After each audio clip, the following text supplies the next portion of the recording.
এবং এর পরবর্তী দিনগুলোতেও আল আকসা মসজিদ বন্ধ রাখার পরিকল্পনা করেছে ইসরায়েল। জানা গেছে, অধিকৃত পূর্ব জেরুজালেমে অবস্থিত এই ঐতিহাসিক মসজিদের প্রশাসনিক দায়িত্বে থাকা ইসলামী ওয়াকফ কমিটিকে ইতিমধ্যেই এই সিদ্ধান্তের কথা জানানো হয়েছে।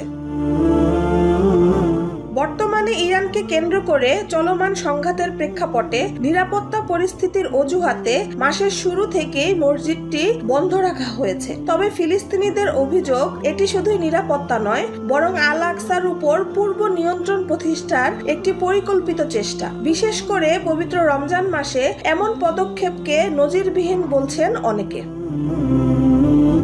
1967 সালের 6 ডে ওয়ারের পর এই প্রথমবার রমজানে ফিলিস্তিনিরা আল আকসায় জুমার নামাজ আদায়ের সুযোগ থেকে বঞ্চিত হয়েছেন। এই ঘটনায় মুসলিম বিশ্ব জুড়ে তৈরি হয়েছে তীব্র ক্ষোভ।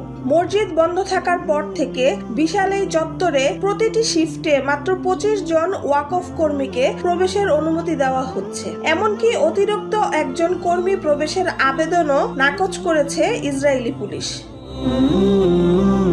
অভিযোগ রয়েছে, বাড়তি কর্মী ঢুকলে কঠোরপন্থী বসতি স্থাপনকারীদের প্রবেশের সুযোগ দেওয়ার হুমকিও দেওয়া হয়েছে। এদিকে ওয়াকফ কর্মকর্তারা আশঙ্কা করছেন, মসজিদের ভেতরে বিশেষ করে প্রধান নামাজের হল এবং ডোম অব দ্য রক অংশে গোপন সিসি ক্যামেরা স্থাপন করা হয়েছে। ফলে সার্বক্ষণিক নজরদারির আওতায় রাখা হচ্ছে পুরো এলাকা।